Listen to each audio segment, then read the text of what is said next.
À 1000 mètres d'altitude, au sud du Massif central, le plateau de l'Aubrac.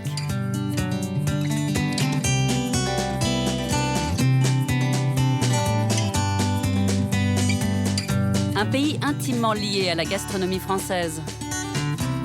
Une terre d'élevage et de tradition où des hommes se battent pour préserver l'identité de leur patrimoine culinaire. Ce terroir, c'est la source d'inspiration d'une famille de cuisiniers d'exception, la famille Brasse. Ils ont installé leur étonnant restaurant 3 étoiles au cœur du plateau. Et dans leur cuisine, c'est le goût de l'Aubrac qu'ils veulent défendre. Messieurs, vous venez s'il vous plaît. Ce matin, c'est l'effervescence. Après la fermeture hivernale, le restaurant va rouvrir ses portes dans quelques jours. Et ces jeunes cuisiniers ont tout à apprendre des habitudes de la maison.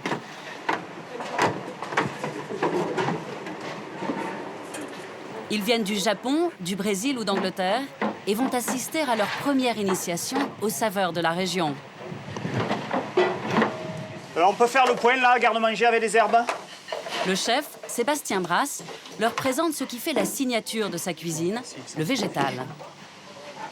Voilà, donc pousses de betterave, donc ça c'est des épinards rouges, clétone de Cuba, nombril de Vénus, un peu de chicorée, pimprenelle, on en aura aussi un petit peu de la sauvage, mais Bernard maintenant il nous a fait... Ces apprentis découvrent des plantes hors du commun. Il va falloir qu'ils apprennent à les reconnaître. Pensez à goûter tout ce que vous ne connaissez pas, il faut enregistrer toutes les nouvelles choses que vous ne connaissez pas forcément. Il faut se construire votre bibliothèque de parfums, ça c'est important. Dans la plupart des herbes, on veut vraiment des pointes de tiges qui respirent la fraîcheur. Donc jamais arracher ou couper avec les ongles, toujours avec un couteau et à 45 degrés. Voilà. Ça aussi, tiens. Pour la suite de l'initiation, direction le plateau de l'Aubrac, aux alentours du restaurant.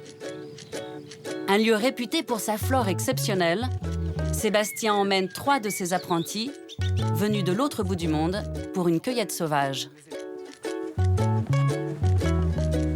C'est la découverte d'une cuisine, la découverte d'une région, d'un patrimoine, la découverte d'un nouveau terroir pour eux. Taku est japonais, tous les deux sont brésiliens. Donc voilà, c'est une nouvelle aventure pour eux. Ils vont passer 6 mois à nos côtés et découvrir plein de choses et revenir enrichis de toutes ces nouveautés chez eux. Et regardez les érythrones là. Alors les érythrones, elles poussent pas en plein champ, en pleine lumière, mais un petit peu à l'abri, tu vois. Donc ça, c'est les feuilles et fleurs d'érythrone.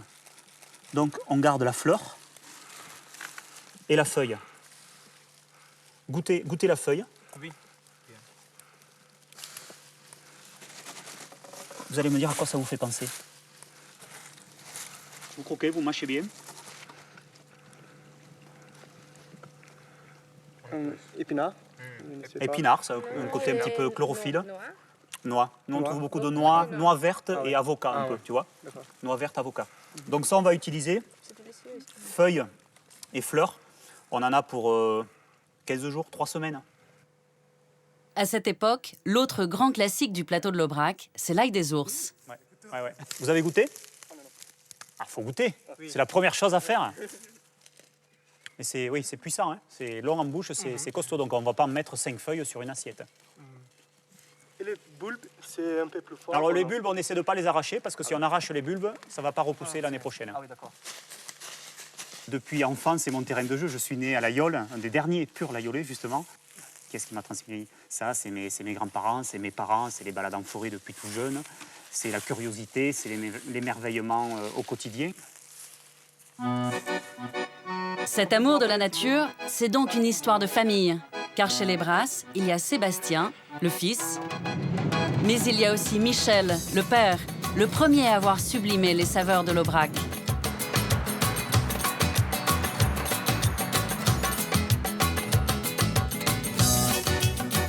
En 40 ans de cuisine, Michel est toujours resté fidèle à sa terre d'origine.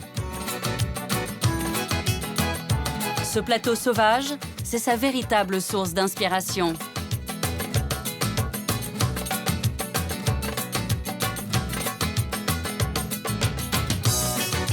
Et depuis toujours, c'est le goût de l'Aubrac qu'il a voulu donner en héritage à Sébastien. Je crois qu'au-delà de la cuisine, ce qu'on a transmis à nos enfants, puisqu'on a 2 garçons, c'est l'amour d'un pays, c'est l'amour d'un territoire, c'est aimer la vie. Et je pense que le métier de cuisinier repose là-dessus. C'est aimer partager, aimer la vie, aimer croquer la vie. Et c'est ça qu'on a essayé d'initier, enfin d'inculquer à nos enfants au prime abord. Mais il y en a quand même. Là, on a une perte. Comme tous les matins, Michel se rend dans son potager. Il est l'un des premiers chefs à avoir cultivé son propre jardin. Mais ici, pas de carottes, ni de poireaux, plutôt une extraordinaire collection d'herbes. 120 variétés de plantes et de fleurs. Même les tulipes sont comestibles. C'est le véritable trésor de Michel. Depuis toujours, et Sébastien prend le relais, c'est le végétal qui guide un peu la création du plat.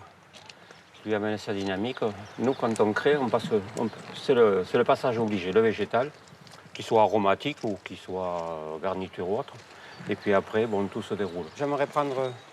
On va prendre des fleurs de tulipes, je les ferai ouvrir là-haut à la lumière.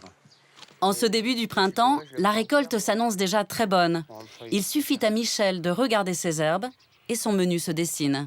On va avoir 34 barquettes différentes aujourd'hui. Les chicorées, là, les 2, là, elles vont aller avec l'agneau. Ça, c'est des fleurs de tulipe qu'on va faire ouvrir à la lumière. Ça ira avec le gargouillou. La grecque et l'officinale, ça va avec la salade d'asperges. C'est avec quoi, ça, déjà, là? Ça, c'est une plante qui s'appelle Glycérrhiza, qui est sur des connotations de réglisse. Ça va aller avec l'artichaut, crevettes et orange. Mais c'est de la magie, vous vous rendez compte, j'arrive là-haut avec tout ça. Bon. Puis même les cuisiniers, quand ils voient ça, ils abordent le produit de manière différente. Après sa cueillette, Michel retrouve Sébastien au restaurant.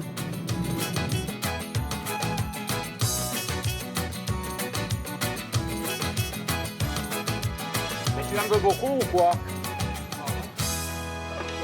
Mais j'en ai encore là. C'est dans ce panier que les 2 cuisiniers vont trouver l'inspiration. Michel est le créateur de cette cuisine innovante, mais c'est ensemble qu'ils ont décroché leur 3e étoile.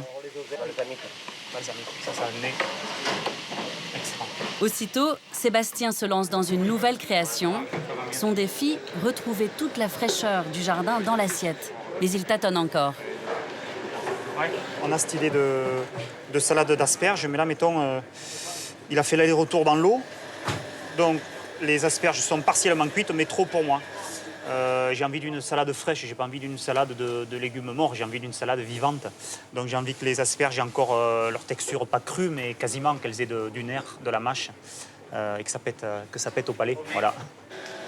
Ça, c'est la mousse de lait réduit au cumin. Mais je ne suis pas convaincu du résultat. Ça, il faut que je le retravaille ce soir ou demain matin dans le premier service parce que ça ne me va pas tout à fait. Dans ses moindres gestes, Sébastien exprime tout le respect de cette famille pour le végétal.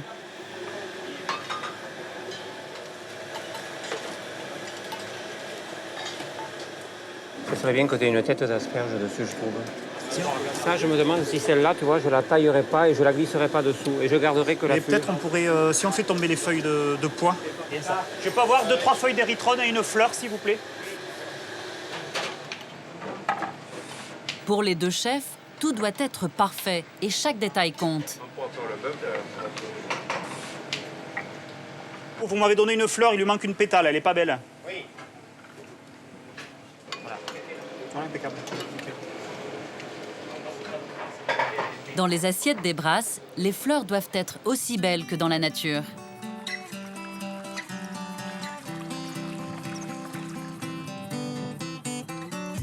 Et cette flore exceptionnelle nourrit aussi les troupeaux. Depuis le XIIe siècle, l'Aubrac est une terre d'élevage.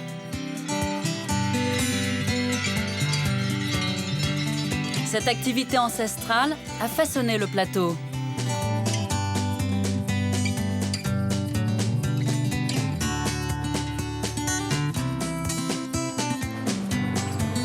Ici est née une race emblématique. Des animaux qui ont su s'adapter à cette terre rude pour en devenir le porte-drapeau. C'est la vache Aubrac. Sa viande est connue dans la France entière, mais elle est aussi à l'origine d'un autre fleuron de la gastronomie de terroir, le fromage de l'Aïol. Aujourd'hui, cette spécialité est produite dans la ville même qui lui a donné son nom, l'Aïol.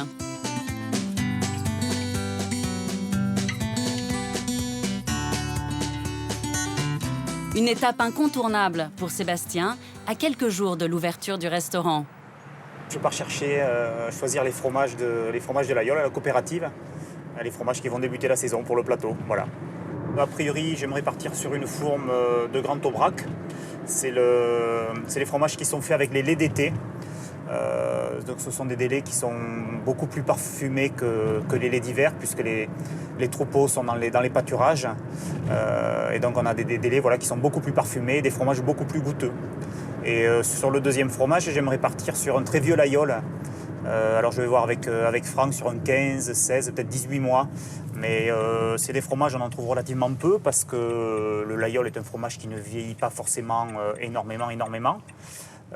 Et des fromages qui vieillissent bien, c'est encore plus rare. Donc je ne sais pas, on va aller voir en cave, voir si on trouve quelques pièces intéressantes.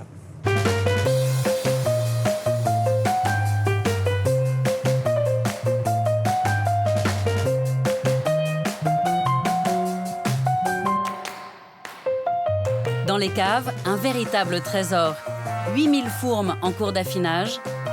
Certaines vont vieillir ici jusqu'à 1 an et demi.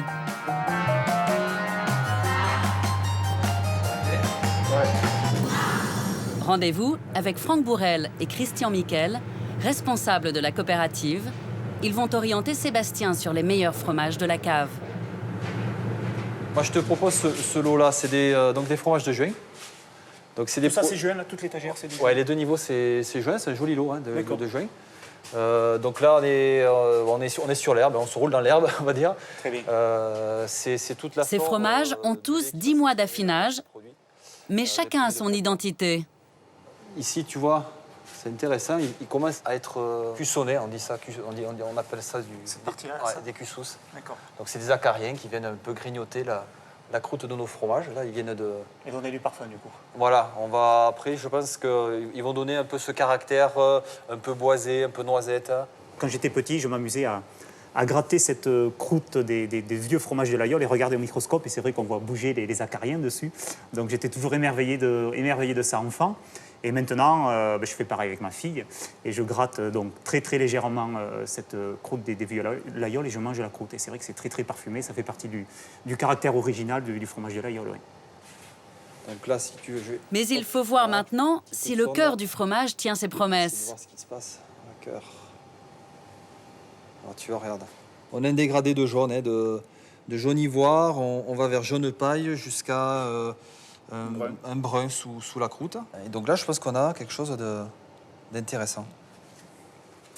Tiens, tu prends le bout. Hop. L'odeur est fruitée. Hein. Moi, je sens du fruité. Après plusieurs essais, Sébastien trouve enfin son bonheur. Celui-là, on a un petit peu plus de gras et d'équilibre au palais. Parfum, un petit peu de noisette, ce côté lacté, fruité aussi, qui est assez présent et qui est assez caractéristique finalement des laits d'été. Le verdict, on part sur celui-là. Voilà, c'est décidé. Réservé maison Brasse. Une partie sera servie dès le lendemain au restaurant, l'autre conservée ici, à la cave. Sébastien, bien goût. Alors Sébastien, il y a un moment intéressant, c'est ça. Là. Tu plonges le nez là. Le nez là. Ah ouais. Là. Ouais, ça c'est génial ça. C'est le meilleur moment pour sentir un fromage. Il est formidable. C'est vrai que le nez c'est... La noisette, hein. Le nez c'est génial là. Ouais. Ouais. Ils vont se régaler.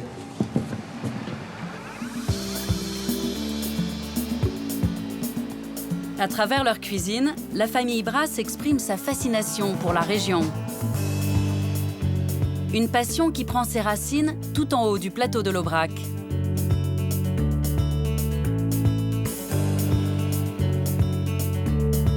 Quelques heures avant l'ouverture du restaurant, nous y retrouvons Michel et sa femme Ginette.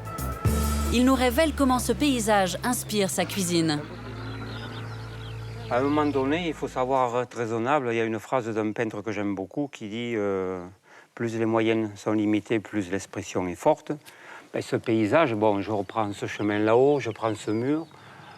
C'est goûteux pour moi, mais ce n'est pas la peine d'en rajouter des 1000 et des 100 parce que ça se suffit à lui-même. Et dans une assiette, il ne s'agit pas qu'il y ait une multitude de saveurs. J'aime bien à un moment donné griffer les assiettes pour amener un élément qui est tonique, qu'on appelle le nougnac avec ses bas, qui est tonique, qui va donner de la dimension gustative à l'assiette. C'est le grain de sel, c'est le cornichon. Et donc, les traces qu'on fait dans les assiettes, ça a été inspiré un peu de ça. C'est-à-dire que ce paysage, il n'y aurait pas ce contre-jour sur ce mur, il serait très fade. Et que là, pouf, d'un seul coup, il explose.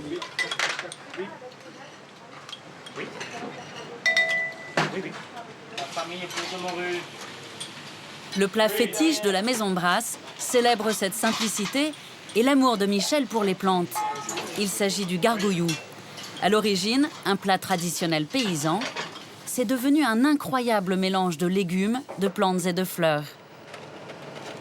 Et à chaque fois pour Michel, c'est un clin d'œil à l'enfance. Ouais. T'as jamais joué avec ça, avec ta chérie? Si. Tu es feuille? Non, mais après. Oui. Je sais pas. Combien on va avoir d'enfants? Ouh là là. Ah, ça, je sais pas. Chaque jour, le gargouillou de Michel est différent. Tous les jours, c'est le même rituel. J'aime bien y être, parce que c'est un peu de ma vie, le gargouillou. C'est le rapport à la nature. Or, le gargouillou, il a 30 ans aujourd'hui. Et plus ça va, plus il est complet. L'année dernière, c'était au mois de juillet, je crois qu'on est arrivé à dénombrer à peu près 80 variétés, entre les fleurs, les herbes aromatiques et les légumes.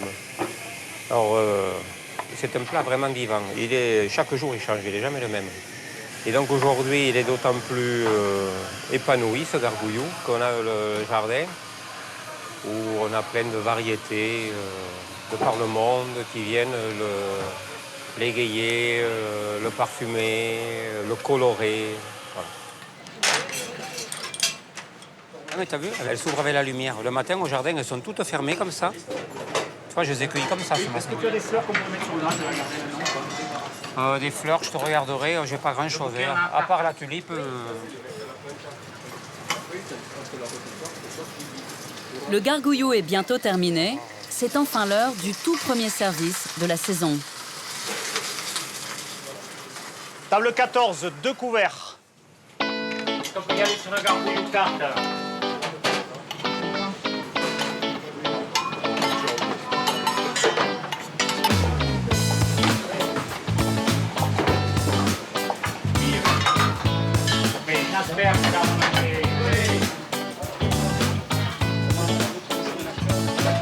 Table 8, on enlève. J'enlève. Ravi, on a. Envoyez. Là, il manque la valériane grecque. Malgré l'œil vigilant de Sébastien, ça cafouille encore un peu en cuisine. Un beurre, Maya. Où elle est, Maya? Un beurre. Oui, fort, Maya. Les gars, quand il y a les commandes qui sont passées par la salle, je veux des oui qui pètent, qu'on vous entende. C'est d'accord? Oui. Voilà. Oui, viens là mettre là. Donc là, on fera des jolies cases bien carrées pour pas tout mélanger, sinon on va pas s'en sortir. Hein. Table 2, les abuses ont été réclamés et c'est parti. Ok, sinon, au bout de 10 minutes, c'est toujours un petit peu tendu parce que tous les derniers réglages se font toujours un petit peu au dernier moment. Donc des fois, il y a des choses qui marchent bien, des fois, il y a des choses à régler au dernier moment, comme la mousse de lait là, qui ne me va pas tout à fait. Mais bon, c'est comme ça. C'est un challenge quotidien. De son côté, Michel continue de chercher à surprendre. Non, ce que j'aimerais, c'est que le client vraiment le voit, tu vois, que ça l'interpelle. Là. Il ferait foutre un tour de moulin à poivre là-dessus. Là, l'agneau était tellement beau avec ce gras, avec la peau grillée, moi, ça ne me gêne pas, je le mange. Et alors, la lecture qu'on demande au client, on la lui met à gauche, en haut, avec un tour de moulin à poivre pour que ça l'interpelle. Ah, tiens, il y a une raison d'être, là, c'est pas tout à fait par hasard, voilà. Et pour qu'il aille le picorer. J'adore picorer, voilà, j'aime bien ce terme de jeu, picorer, c'est un jeu. La cuisine, ça doit rester un jeu, et ça ne doit pas être du sérieux. table 6 passe à table, s'il vous plaît. La table 6 passe à table, s'il vous plaît. J'ai hâte que l'équipe soit rodée, qu'elle connaisse notre fonctionnement, nos méthodes de travail, la gestion du service, nos façons de dresser. J'en parlais un petit peu hier soir aussi, qu'ils aient déjà quelques notions, des habitudes, des réflexes. Il me tarde d'être, dans 10 jours, 15 jours. La saison sera lancée, l'équipe sera pas rodée, mais aura déjà un bon aperçu du fonctionnement de la maison. Alors en salle, comme en cuisine, les équipes affinent encore le service.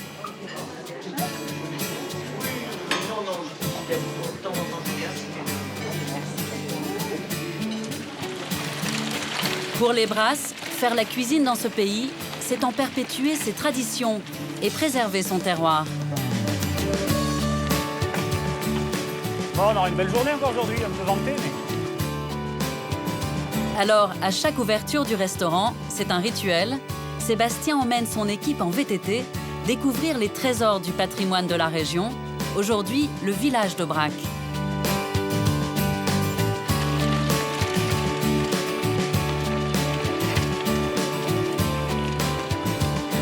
Le village est dominé par ce monastère du XIIe siècle. Ici, on l'appelle la Domerie d'Aubrac.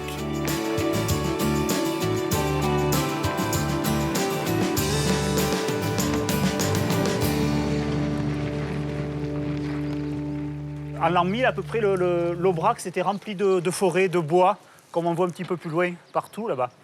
Et l'Aubrac était traversé par le chemin de Saint-Jacques-de-Compostelle.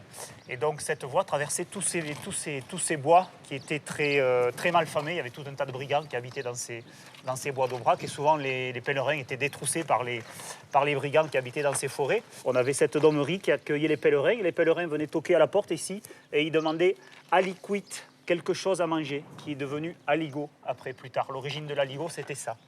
Si on existe aujourd'hui sur le plateau d'Aubrac, c'est lié à toute cette histoire-là et notre quotidien, notre cuisine, notre respiration, on la puise au sein de ce plateau. Donc on essaie de faire découvrir un petit peu les secrets et les trésors du plateau d'Aubrac. Voilà.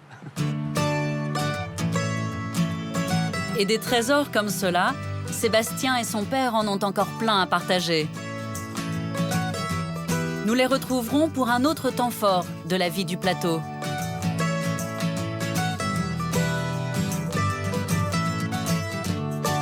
Aujourd'hui, la défense de notre patrimoine culinaire n'est plus seulement l'affaire des grands chefs. Direction la région lyonnaise.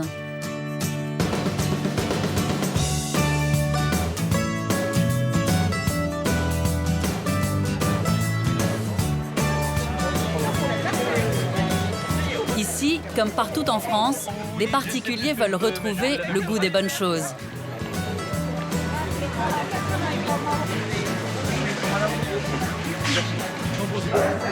En plein cœur de Lyon, des passionnés ont même décidé de s'associer pour soutenir les petits producteurs de leur région.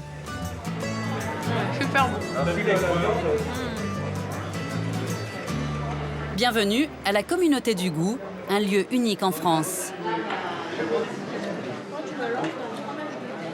Dans cet entrepôt reconverti en épicerie, 800 adhérents viennent faire leurs courses.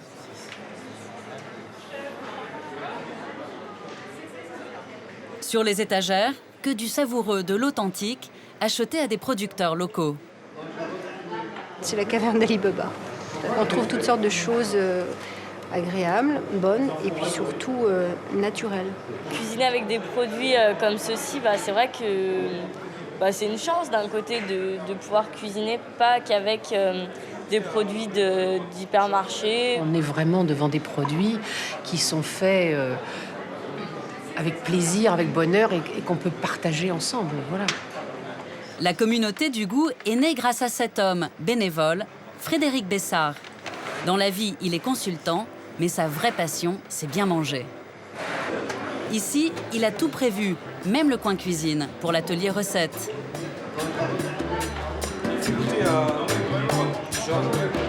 Une première recette, roulade de canard à l'italienne.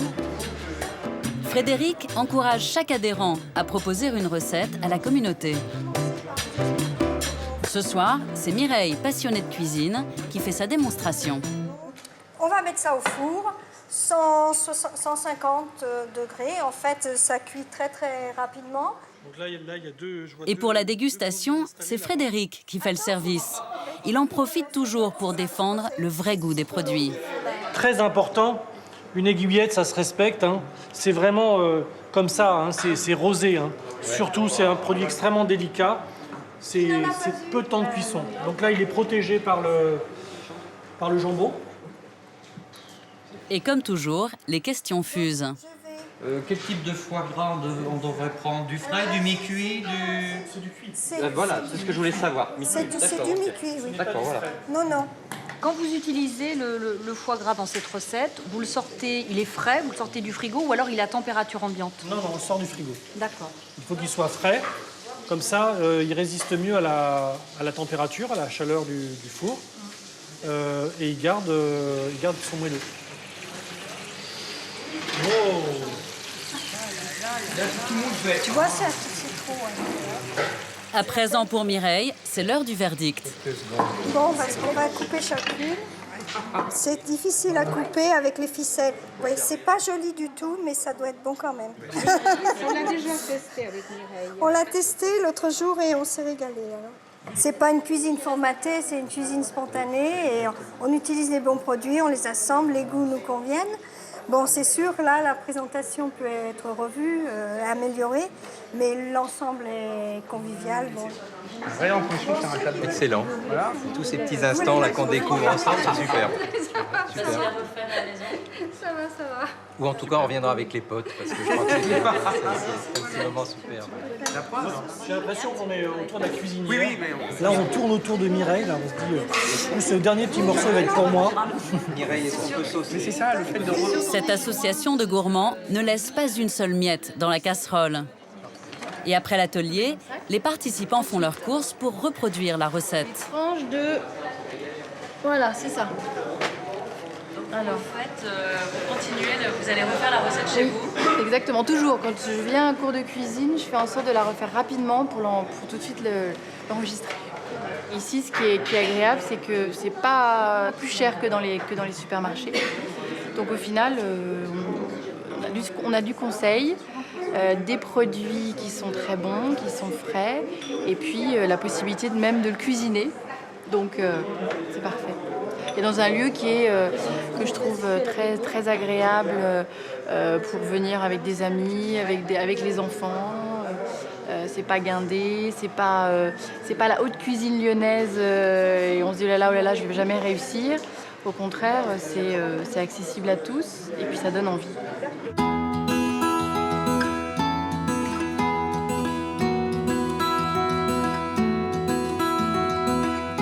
Pour connaître le secret des fameux canards de Mireille, direction les monts du Beaujolais.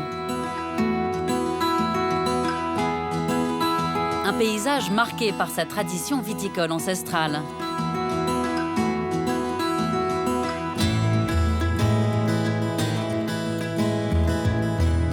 À flanc de colline, la ferme de Céline et Olivier Artigue.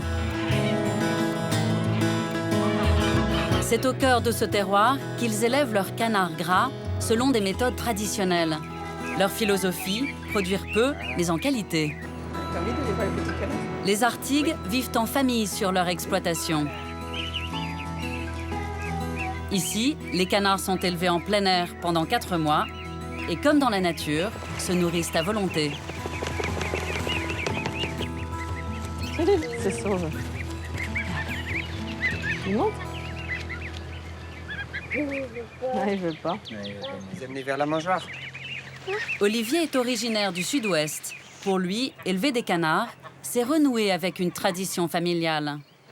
Depuis tout petit, j'étais dans un milieu où il y avait des canards, où on gavait des canards et où on cuisinait des foie gras, des confits. Donc, on va pas dire que ça m'est venu naturellement, mais presque. On a réuni les régions entre Voilà, le sud-ouest et ici, puisqu'ici c'est plus le poulet, donc on fait poulet et canard en réunissant les régions. Et finalement, on s'est dit qu'élever des canards au milieu des vignes, au milieu du Beaujolais, ça pouvait tout à fait se marier ensemble et que ça pouvait faire un mélange heureux, quoi.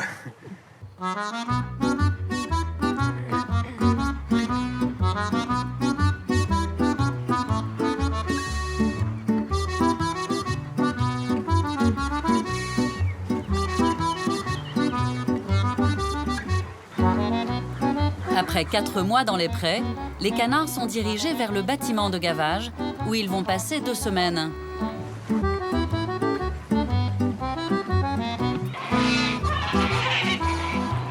Olivier et Céline Artigue élèvent des canards pour le foie gras et la viande depuis 10 ans.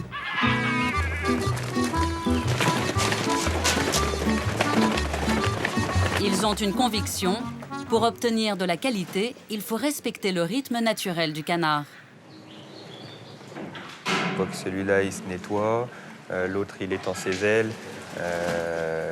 On essaye autant que possible de respecter nos animaux et d'avoir un milieu de vie proche de celui qu'ils peuvent avoir dans la nature. La pratique du gavage ne date pas d'hier. Elle a débuté il y a 4500 ans. En fait, c'est les Égyptiens qui ont constaté que les oies, parce que c'était des oies qui principalement là-bas, mangeaient plus que d'habitude avant de partir en migration. Et donc, ils vont naturellement se suralimenter de façon à accumuler de l'énergie sous forme de graisse. Donc, le canard la stocke sous la peau et principalement dans le foie. Donc, c'est pour ça que le foie va se développer et va faire des beaux et bons foie gras. Olivier et Céline Artigue fournissent la communauté du goût depuis la première heure.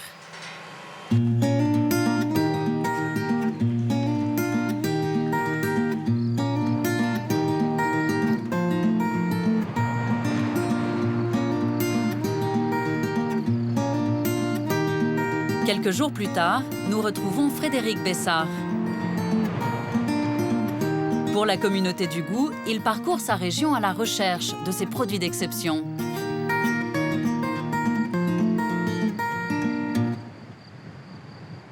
C'est une passion, c'est une histoire, c'est des racines. Je suis né à Bourg-en-Bresse. Mon père et ma mère sont du monde rural et pour une bonne part encore exploitants agricoles, fermiers. J'ai été élevé dans cet univers où en tout cas j'en ai senti très jeune toutes les vibrations. Je suis un gourmand, je suis cuisinier chaque fois que c'est possible. Donc c'est vrai que j'ai envie de transmettre et de partager cette passion avec d'autres. Aujourd'hui, il va rencontrer des artisans hors du commun. Des hommes qui continuent de préserver une activité traditionnelle de leur région. Nous sommes dans la Drôme, à 140 km au sud de Lyon. Frédéric arrive sur les contreforts du Vercors, un plateau à 1000 mètres d'altitude.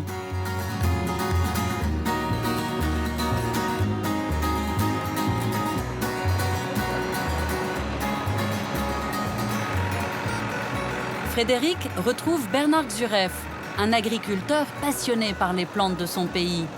Ensemble, ils partent à la cueillette en tracteur. Waouh. Ah, Dis donc, ça change de Lyon. Hein. ah oui. Le bruit, l'air pur, les outils de travail. Qu'est-ce que tu vas couper là? Ben, je vais justement ébrancher quelques pins sylvestres.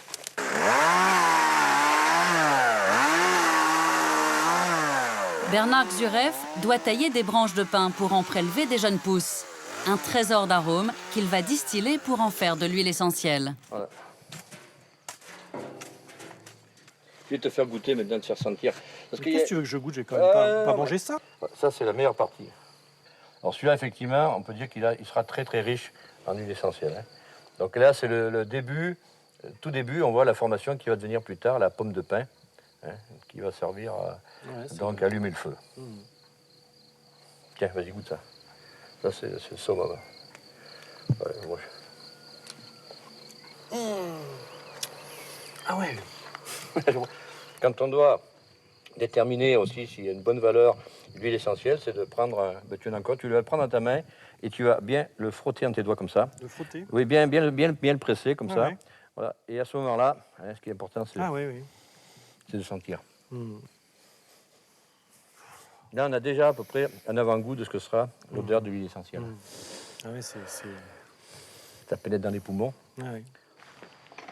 Pour sa distillation, Bernard Xuref verse 50 kg de branchage dans la cuve de l'alambic. Cet appareil traditionnel permet d'extraire l'huile essentielle grâce à la vapeur d'eau.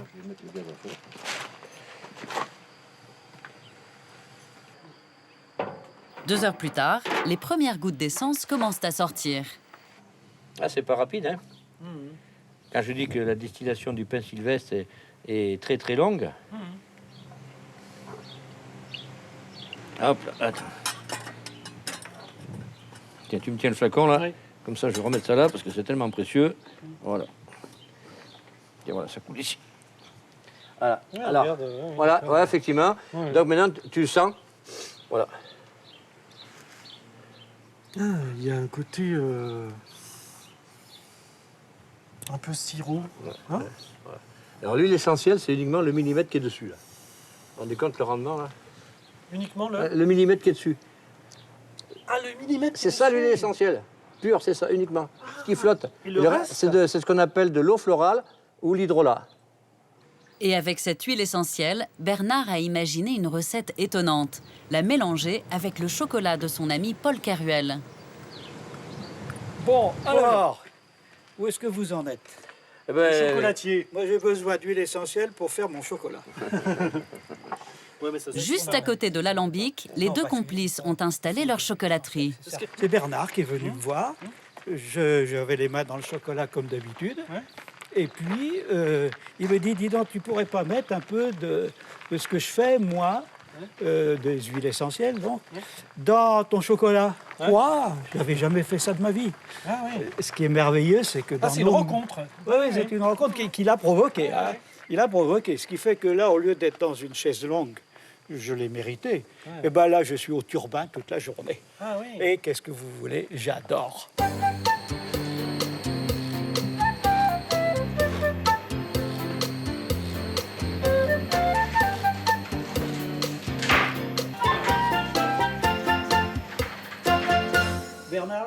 Les deux amis ont un secret de fabrication qu'ils gardent jalousement. Ça, c'est le... Tu as fait fondre ta matière première chocolat? Alors, là, par contre, c'est un petit secret de fabrication. Oui, voilà. Je recule. Hop là. Et voilà. Vous voyez que c'est une espèce de complicité entre nous deux. C'est pas possible, on a mis à peine. C'est-à-dire depuis des années. J'ai expliqué ce matin. Alors là, je mélange. Je mélange des petites gouttes, des petites gouttes d'essence de pain sylvestre que vous avez distillé. Voilà. Et moi, mon boulot, c'est d'en faire maintenant des petites pastilles qu'on appelle des palais.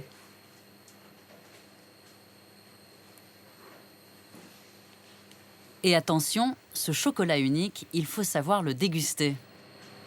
Alors, pourquoi on le fait sous forme de palais? Parce que le chocolat ne se croque pas. Il se croque pas? Non. Non, ça va bien la tablette classique, vous croquez. Voilà. Ça, c'est du chocolat, donc du très bon chocolat. D'abord, vous le sentez. Ensuite, vous posez sur la langue. On se tait, à ce moment-là, on se tait, hein, Bernard? Là, sur la langue, je sens quelque chose qui se diffuse. Et le son de goût n'est pas la même. Il a les yeux qui plissent de bonheur. Hein. C'est un amateur. Hein. Ça, c'est au poivre. Au poivre? C'est au poivre de Sichuan. Voilà, méthode des essais. Quel poivre? J'avais envie de faire des chocolats au poivre. Oh là là. Quel poivre? Oh, mais c'est immédiat. Voilà. C'est le meilleur. Le chocolat de Paul Caruel est unique. Il ne contient aucune matière grasse animale. Le beurre est remplacé par du beurre de cacao, le lait par du lait d'amande. Mais le plus important, c'est ce tour de main qui exhale l'arôme du chocolat. Ah, Bernard, un petit chocolat apéritif. C'est comme ça qu'il le préfère. Ah oui, moi j'en parle. Tu vois, ça, hein, c'est bon, ça. Hein. Alors, pareil, laissez-le fondre sur la langue.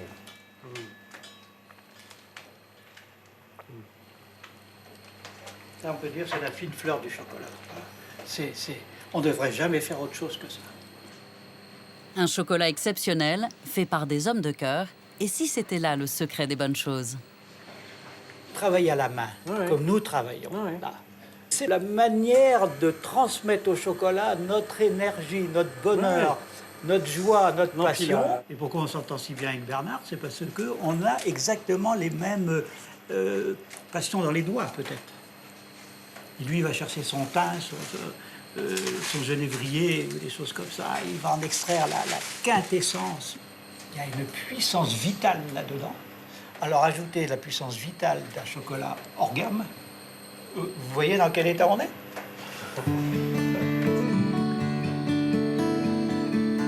Au-delà des saveurs, ce sont les hommes et leur amour du travail bien fait que la communauté du goût veut mettre en valeur.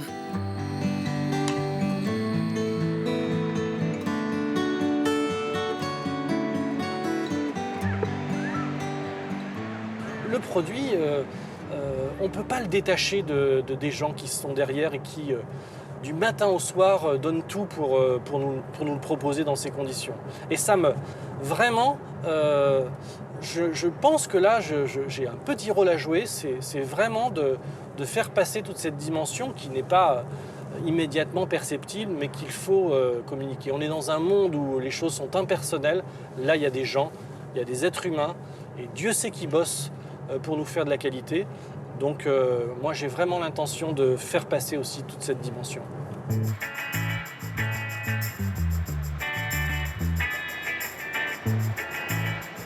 Retour à Lyon, capitale de la gastronomie. Sur ces marchés, les plus beaux produits de la région. Des produits stars dont la renommée a dépassé les frontières. Pourtant, certains savoir-faire sont menacés par la production industrielle. C'est l'autre cheval de bataille de la communauté du goût.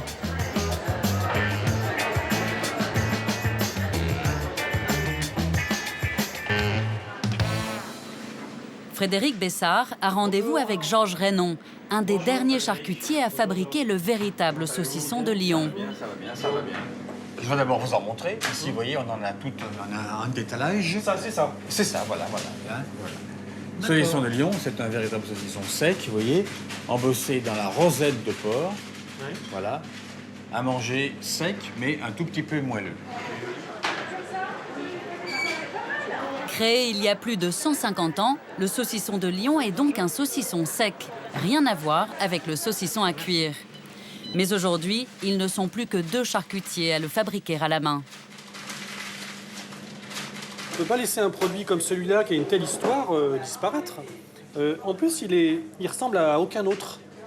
Donc, c'est pas un saucisson lambda, c'est vraiment, comme Georges me l'a expliqué, il y a vraiment un aspect physique très original. Ouais. Il y a une vraie délimitation entre le gras et la viande.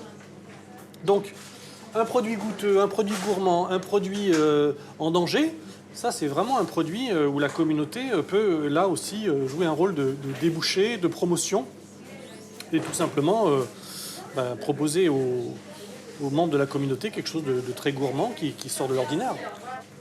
Pour découvrir le secret de ce saucisson traditionnel, direction le laboratoire.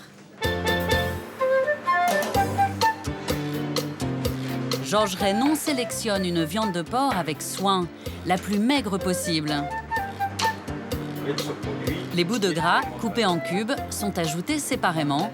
C'est l'une des caractéristiques du véritable saucisson de Lyon.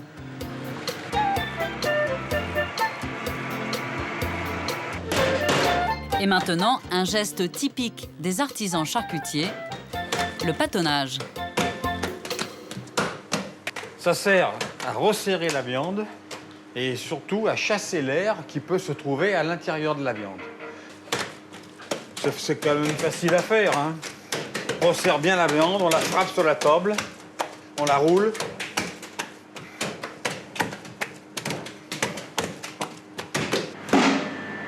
On embosse ça dans un boyau ce sont d'abord des boyaux salés au départ. C'est la rosette, c'est l'extrémité du tube digestif.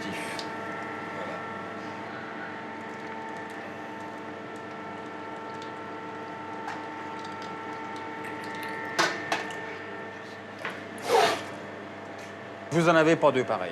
Voilà. Et le but, c'est de les rendre jolis. Parce qu'un saucisson, d'abord, il faut qu'il soit bon, première des choses. Deuxièmement, il faut qu'il soit droit, légèrement cintré. et d'aspect uniforme. Voilà. Aucune bosse, il faut qu'il soit joli. Voilà.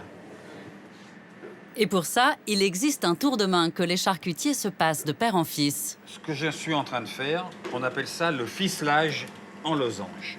Là, c'est un vrai tour de main. Moi, c'est mon père qui m'avait appris ça, et moi, je l'ai appris à tous les jeunes qui sont là.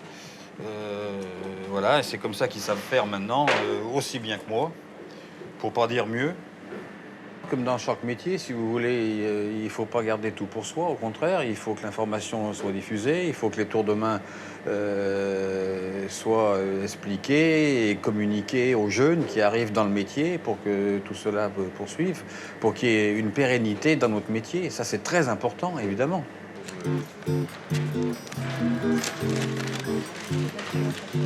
Indispensable également, partager ce savoir-faire avec le consommateur. Retour à la communauté du goût, où Georges vient présenter son travail aux adhérents. Car ici, on ne vient pas seulement pour acheter, mais aussi pour rencontrer les producteurs et échanger ses impressions. Comment tu trouves? Les morceaux de gras, Goût exceptionnel. ils font pas gras. Et toi, Marc? Il est exceptionnel. C'est un goût extraordinaire et c'est vrai que le gras, quand on parle de gras, le gras passe très bien, on le sent pas. C'est vraiment extraordinaire. Moi, j'aime bien le côté viande. Oui, il a un goût. Le goût, il se tient. Comme ton papa, toi, tu aimes ça? Il se Oui, tient, exactement. Extraordinaire. Ce soir, Frédéric en profite pour faire déguster d'autres découvertes du terroir. Car ce sont les adhérents qui sélectionnent ensemble les produits vendus à la communauté. Alors à la fin, Frédéric recueille leurs opinions. Le civier. Il est moelleux, un peu fade. Et même en sel, ce qui est rare. Justement, il n'est pas trop salé pour un fromage de tête et c'est ce qui est agréable. Oui. Le fromage. Délicieux. Alors, si je peux me permettre, là, il faut un coup de moulin à poivre sur le frais et le mi-frais et la fleur de sel que vous vendez là avec celle qu'on met sur le foie gras et l'autre tagine. Donc ça, c'est super. Ça, c'est une bonne idée. Bon, écoutez, a priori, la sélection se passe pas trop mal. Mais j'ai entendu quand même qu'il y avait un coup de cœur pour le pâté de campagne. Oui. D'accord. Donc ça, on va le mettre en place rapidement pour que vous en ayez dans les prochains jours. Il faut ces lieux où on nous raconte des histoires parce que le goût, c'est ça. C'est pas que la dégustation. C'est aussi toute l'histoire qu'il y a derrière. Ça donne aussi envie d'aller découvrir les producteurs aussi chez eux. C'est pas que rester ici. C'est aussi, quand on a l'opportunité, on prend les chemins de traverse, on aime tous faire ça, découvrir les paysages, on s'arrête dans les différents endroits et puis on retrouve ce fil. Cette curiosité évitera peut-être que ne disparaissent la richesse et la diversité de notre patrimoine culinaire.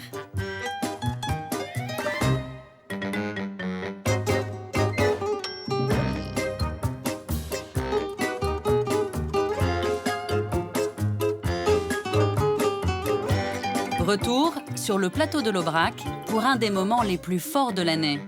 Un événement qui depuis toujours a marqué la vie des hommes et qui pourtant a bien failli disparaître.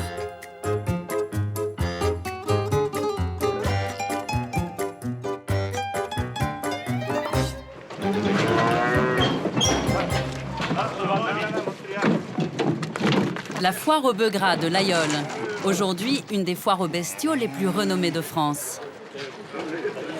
Il y a quelques années encore, cette belle race était en sursis.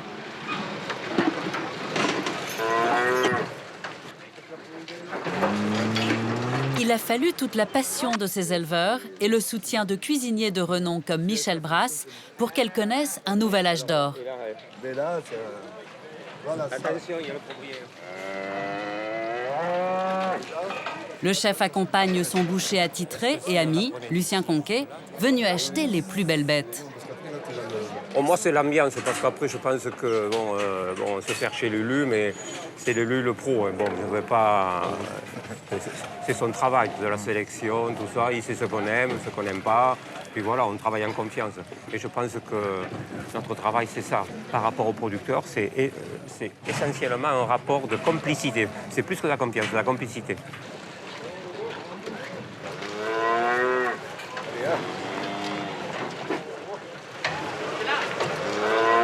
À peine débarquées, les vaches venues de toute la région sont exposées pour le grand concours agricole.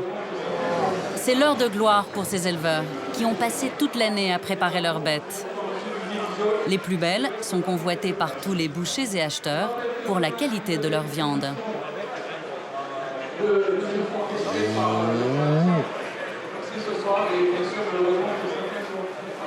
Gabriel Maffre fait partie du jury.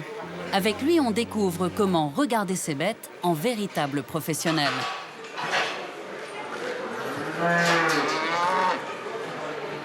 On va toucher ici, à côté de la queue, pour voir son état d'engraissement.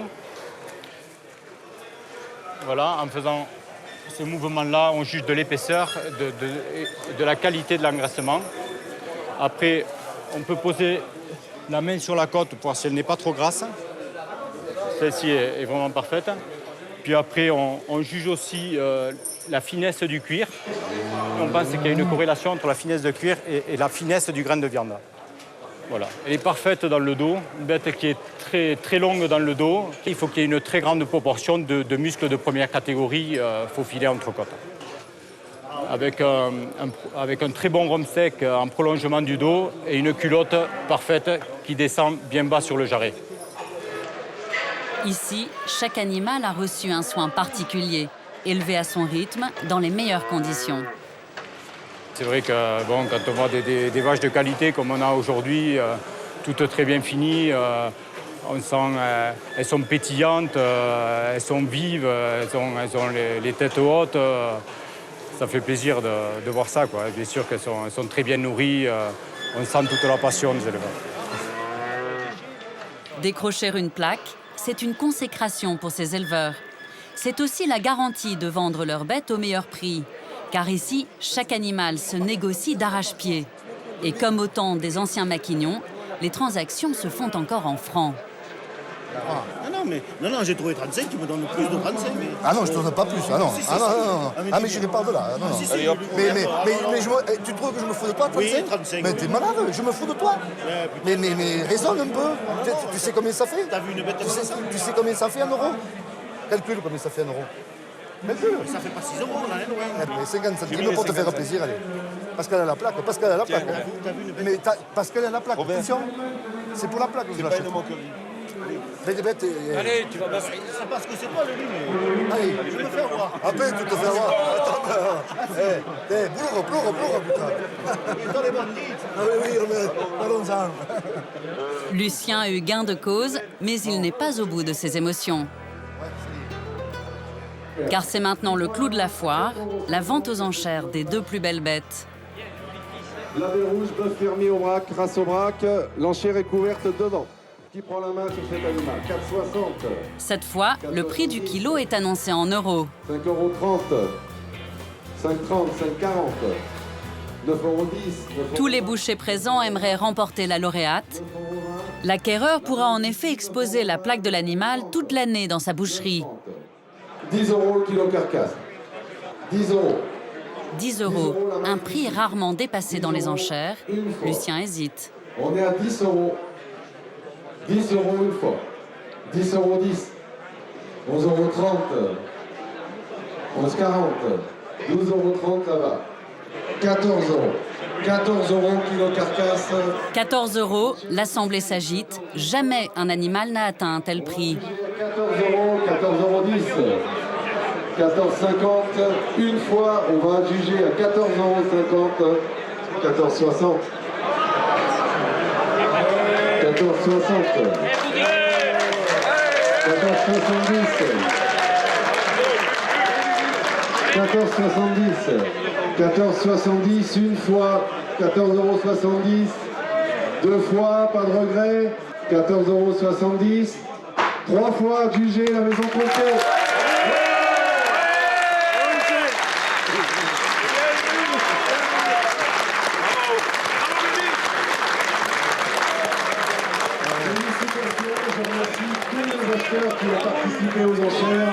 C'est normal, c'est normal.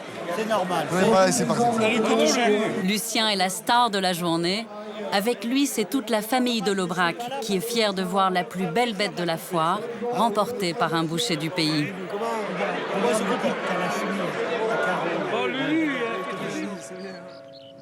Quelques jours plus tard, nous retrouvons Lucien et son apprenti dans son laboratoire.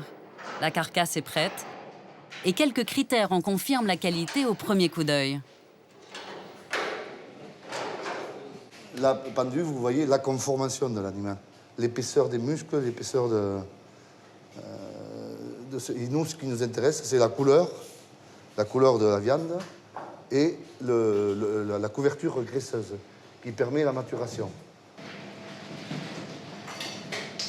Dans son laboratoire, Lucien ne travaille que des bêtes fermières choisies une par une. Ses gestes minutieux en préservent l'exceptionnelle qualité.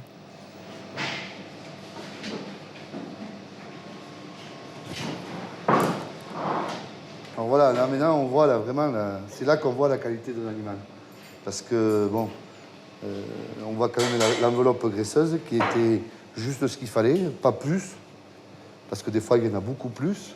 Mais quand même, ce qui est très important, c'est de voir ce persiller. Tu vois les petits points blancs là, ça c'est important. Il peut y en avoir beaucoup plus, beaucoup moins.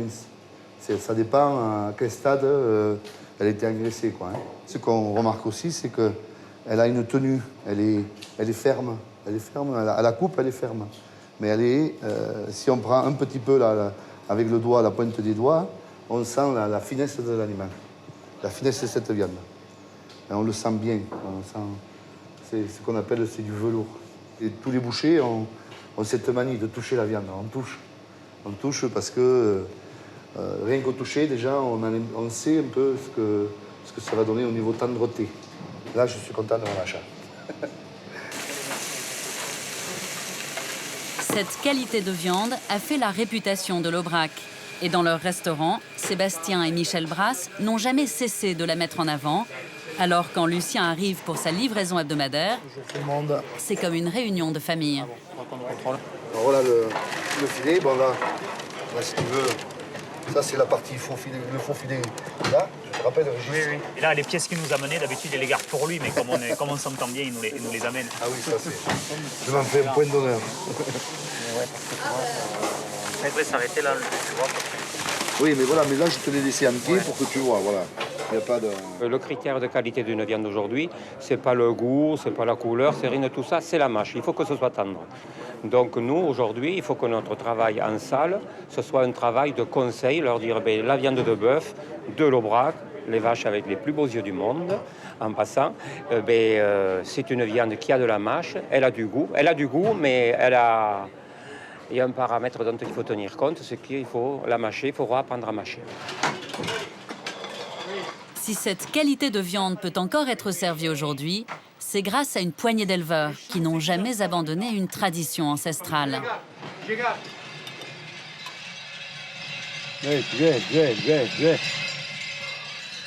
Nous sommes le 25 mai, jour de la transhumance en Aubrac, depuis 2 siècles au moins. 120 vaches et leurs veaux ont été rassemblés dans ce pré.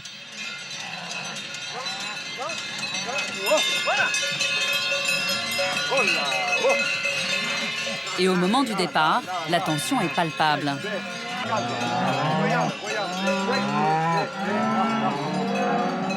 Les éleveurs, André Valadier et ses fils, doivent à tout prix éviter que le troupeau ne s'emballe. Et papa, il ne faut pas les arrêter. Non, il ne faut pas les arrêter. Reste au 4-4. Attention, mettez-vous assis.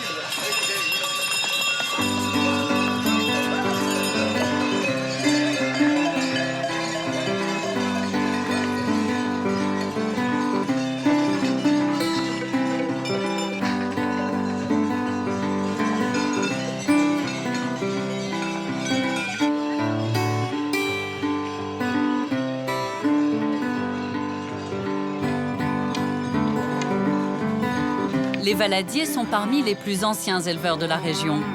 Pour l'occasion, toute la famille et les amis sont venus leur prêter main forte. Car pendant les 12 kilomètres de la transhumance, il s'agit de ne pas laisser un animal s'échapper.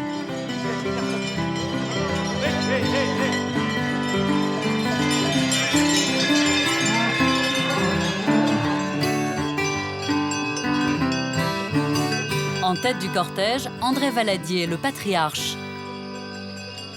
On les monte parce que c'est la nature qui nous guide. Les herbages de fond de vallée sont terminés, surtout cette année. C'est dramatique, la sécheresse. Alors elles savent, et on sait que là-haut, pendant quelques jours, elles auront de l'herbe, de la bonne herbe à profusion. On a failli ne pas les retenir. Elles partaient avec beaucoup de conviction. Et ça sera pareil pour la descente d'ailleurs. Quand le mauvais temps apparaîtra, elles seront un peu anxieuses, voir si on ne vient pas les chercher, parce que là-haut, elles sont toutes seules. La nature les prend en charge. Et la nature fait bien son travail. Sur le chemin, André rencontre un autre éleveur. Il commente en patois les plus belles bêtes du troupeau. Eh oui, quella faccio per sabres da ici, che le kilo mai l'altro. Qu'est-ce que ressent l'éleveur le jour de la transhumance? Vous ressentez quoi? Ah bien, on peut lui dire... Ça tape là. Ça tape là, et puis il y a quand même une autre phase et un soulagement. Parce que la période hivernale est exigeante. Tous les jours, la période des vélages, l'éleveur est sur le troupeau. Pratiquement, on peut dire jour et nuit. Vous savez qu'ici, on peut dire que depuis toujours, il y a une relation particulière entre l'éleveur et son troupeau. Ce n'est pas le fait du hasard. La vache, c'est l'énergie, c'était le garde-manger, c'était l'élément fertilisateur. Il ne faut pas s'étonner de voir un taureau d'Aubrac sur le foirail de l'Aïol. Sous les apparences d'une promenade, la transhumance exige en réalité une attention de tous les instants. Ah, ils ont laissé partir un veau. Pas trop peur. Laissez-le regagner parce qu'il peut se perdre.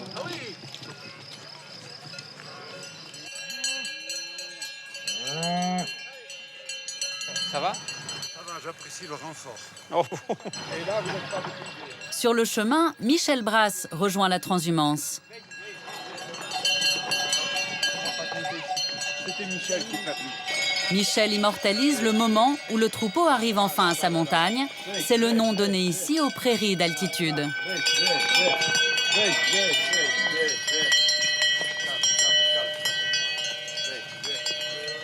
Elles ont hâte, vous avez vu, on se presse au portillon.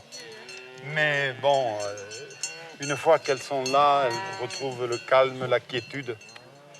Et puis, vous le voyez, une certaine... Vous voyez, elles s'arrêtent, elles mangent, elles savent qu'elles sont arrivées dans leur pâture. Aujourd'hui, c'est l'Aubrac que j'adore. Donc après, bon, les troupeaux, mais, c'est ma belle famille, c'est les amis que j'ai, c'est le sens que donnaient les hommes à leur territoire. Ça a nourri mon imaginaire, c'est impensable. Parfois, bon, quand il y a ces ombres portées, je sais pas, tu vois de la nourriture, tu vois une architecture de plats, tu vois, il y a plein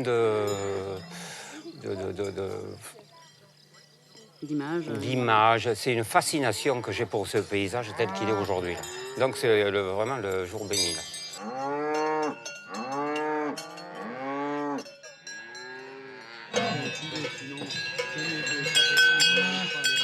Avant de leur rendre la liberté, Jean, le fils d'André, leur enlève les cloches. Alors on les leur a mises il y a quelques jours, lorsque nous préparions la transhumance. On a choisi les plus belles d'entre elles que l'on a parées, voilà, pour l'événement.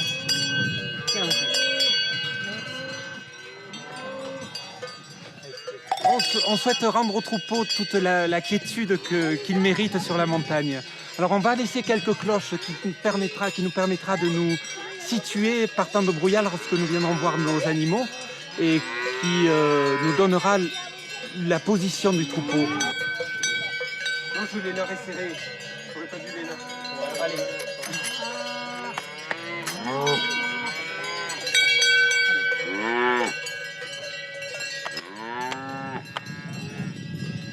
Le troupeau va rester dans ses pâturages pendant 6 mois, jusqu'en octobre.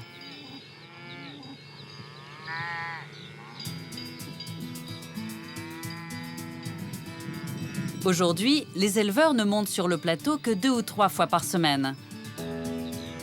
Mais jusque dans les années 60, des hommes restaient sur ces estives pendant toute la belle saison pour s'occuper du troupeau. Ils logeaient dans les burons, ces petites maisons de pierre. La partie enterrée abritait la cave à fromage qui conservait ainsi la fraîcheur.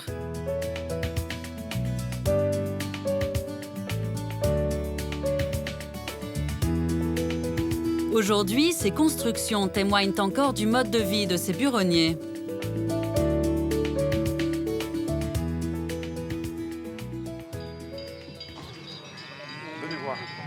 Dans son bureau, André raconte à Michel les techniques pour conserver le fromage au frais coûte que coûte.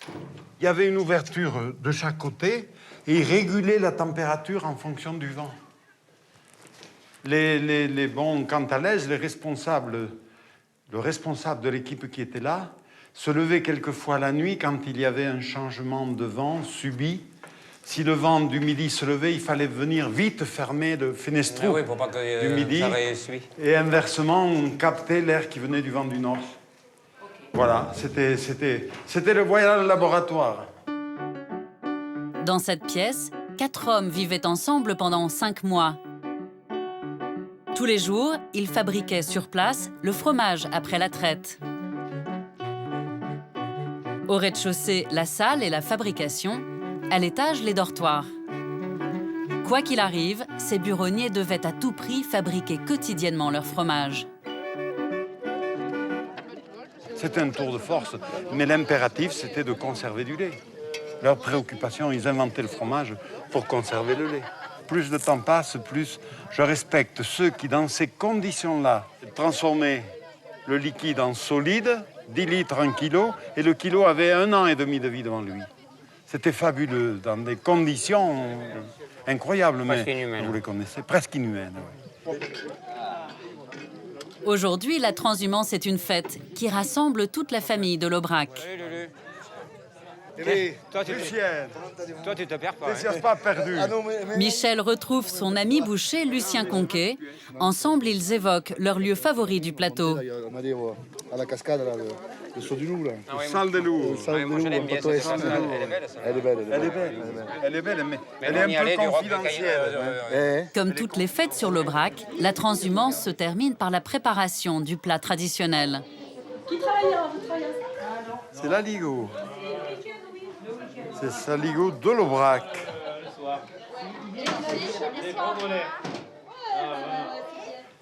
Il n'y a pas qu'ici qu'on en fait, mais il y a qu'ici qu'il est né. Oui. Et il est né comment? Il est né un peu dans un esprit de sauvegarde. Parce qu'au départ, l'aligot, et d'ailleurs l'étymologie du mot le dit, c'était l'utilisation de sous-produits. Le pain était trop dur, commençait à moisir. Le fromage avait dépassé la limite ou allait la dépasser. On mélangeait, on faisait cuire et on avait l'aligot. Aujourd'hui, l'aligot est l'un des symboles du patrimoine culinaire de l'Aubrac. Délicieux mélange de tomes fraîches de l'aïeul, de pommes de terre et de crème fraîche. C'est les fils de la harpe.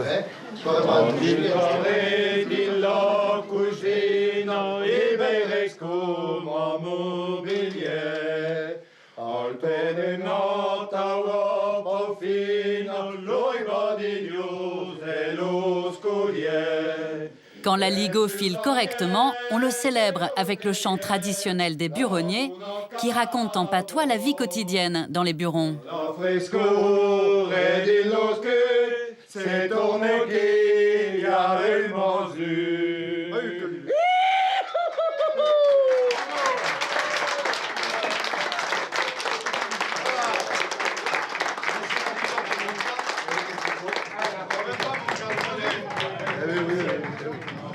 Parce que de chanter, ça va pas me réchauffer.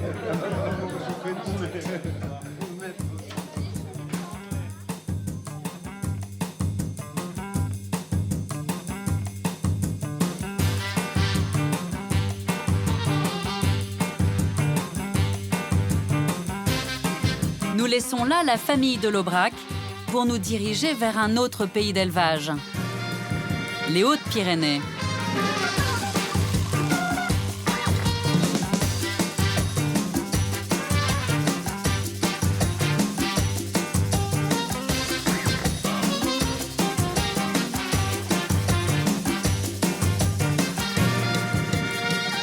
À 150 km de Toulouse, nous allons rencontrer un homme qui fait partager sa passion pour les fromages de sa région.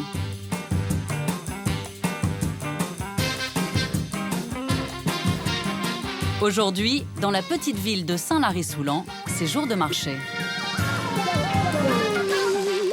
Tenez, messieurs, dames, je vais vous faire goûter mon fromage.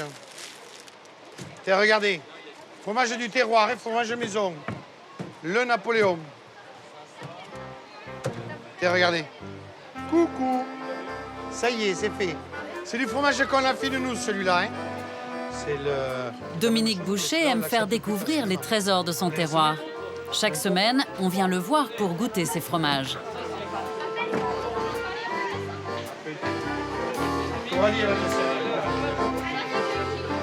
Vous aimez les chèvres, madame? Qu'est-ce que vous préférez? Ça, c'est du brebis fermier, qui est assez jeune, 3 mois. Bonjour, monsieur. Vous allez bien? Ça va et vous? On va goûter le fromage de Pyrénées. Hein. Eh bien, je vais te faire goûter le Napoléon pour démarrer. Ouais. En tant que meilleur ouvrier de France, ça ne doit pas être trop mauvais. Mais on essaie de se défendre. Ah oui. Bon, il n'y a rien qui a changé depuis 15 jours. Hein. Oui. Il n'y a que la chemise qui a changé. Qui a changé, ouais. Oui. Ce samedi n'est pas un jour comme les autres. C'est le premier marché que Dominique fait en arborant son col tricolore de meilleur ouvrier de France. La plus haute récompense pour un artisan. C'est une fierté. C'est une fierté. C'est le fait déjà vis-à-vis des copains qui sont sur le marché, qui sont super contents que je l'ai réussi. Et puis aussi par rapport à tous ceux qui travaillent avec moi. Et les clients qui sont aussi contents de savoir que leur fromager, il a obtenu ce col. Même en pleine activité, Dominique prend le temps de saluer ses clients réguliers venus le féliciter. Voilà, je vous fais la visite. Félicitations. Merci. Ce diplôme, c'est le couronnement de sa carrière. Il faut dire que Dominique s'y connaît en fromage depuis longtemps. C'est bon? Je suis né là-dedans. Mes parents étaient commerçants sur les marchés. Ma grand-mère était épicière. Et j'ai fait mes premières armes justement dans une épicerie où elle me faisait ranger un peu de force pour me faire travailler les bouteilles de limonade à l'époque. Et vers l'âge de 15 ou 16 ans, on m'a poussé sur les marchés et là d'aller vendre les œufs. Et puis petit à petit, j'ai eu le droit de couper les fromages et de m'occuper des clients en particulier. Ça va? J'ai 45 ans et mes premiers fromages, j'ai dû les couper, je devais avoir 15 ans. Faites la cure, non? Depuis, Dominique a fait du chemin. Il nous emmène dans ses caves d'affinage découvrir son fromage, qu'il a créé il y a 7 ans, le Napoléon Commingeois. Du nom de son terroir, le Comminges, dominé par cette spectaculaire cathédrale de Saint-Bertrand de Comminges.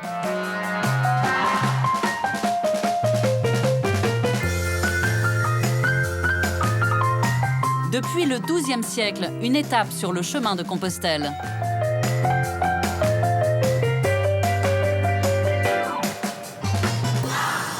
J'ai mis un point un fromage qui est à base de lait de brebis, 100% lait de brebis, que j'ai appelé le Napoléon. Et ce fromage de lait de brebis correspond à notre terroir.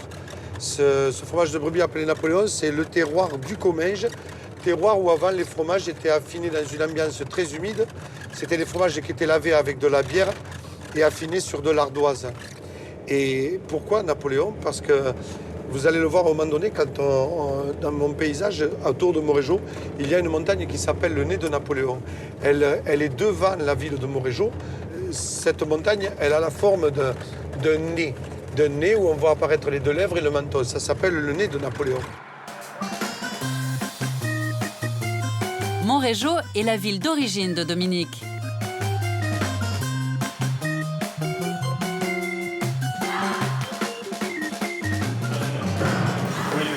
Bienvenue dans son sanctuaire. C'est ici que Dominique affine le fromage. Il reçoit des tomes fraîches qu'il va faire vieillir une dizaine de mois. Le principe de l'affinage, cultiver la moisissure pour former la croûte. Le fait de passer cette éponge, cette brosse sur la croûte, fait que je répartis bien. Je ne sors pas les champignons, je les répartis. Et ce soir même, et alors plus encore demain matin, ils vont réapparaître. Et encore, on va continuer à écraser pour essayer d'obtenir des fromages avec une croûte qui est intéressante au niveau visuel et puis surtout qui soit uniforme partout. C'est certain que quand j'ai mes premiers fromages tout blancs, ils sont vraiment blancs et puis ils commencent à jaunir un petit peu. On commence à voir, par rapport à des vieux fromages, cette couleur commence à être identique là. Elle est là, elle vient.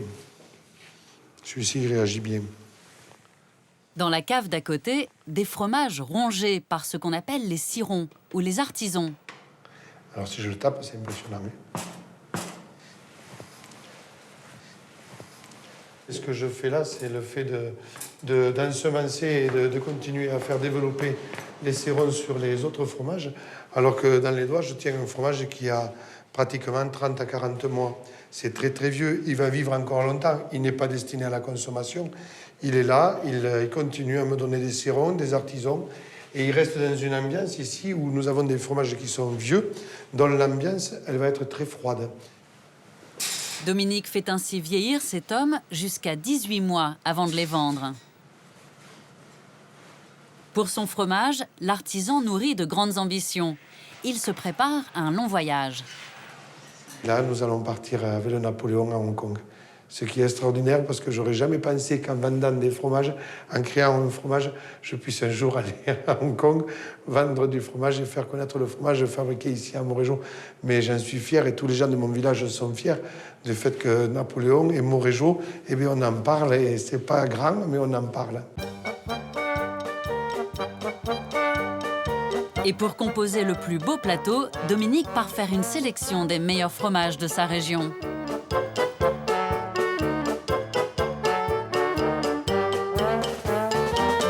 Sa tournée le conduit jusque dans le Béarn, à une centaine de kilomètres de Montrégeau. Pour rendre visite à son ami berger, Dominique a troqué le col tricolore pour le béret et les bottes. Adieu, Jean-Noël. Bonjour. Comment vas-tu? Ça va? Il y a un moment que tu as commencé ou quoi? Eh bien, il y a à peu près demi-heure. Jean-Noël Bellegarde élève 150 brebis dans sa ferme. 2 fois par jour, il fait la traite à la main. Depuis toujours, sa famille produit le fromage ici, en se transmettant les méthodes ancestrales de génération en génération. Il est important qu'il y ait des bergers comme Jean-Noël qui préservent donc un terroir, des animaux et surtout le savoir-faire. Tout est lié. Tout fait que ça prend d'un seul coup et que tout d'un coup, le fromage est différent d'un autre fromage qui peut être fait ailleurs, même s'il était fait de la même façon. Des animaux différents, un endroit différent, ce n'est pas la même chose. Dans le même terroir, il y a plusieurs fromages qui ont des goûts différents. Et chaque berger est fier de son fromage. Déjà, tu veux que je lui mette? Tu es un habitué, tu sais faire, hein? Oui. Quand il rend visite à Jean-Noël, Dominique aime bien mettre la main à la pâte.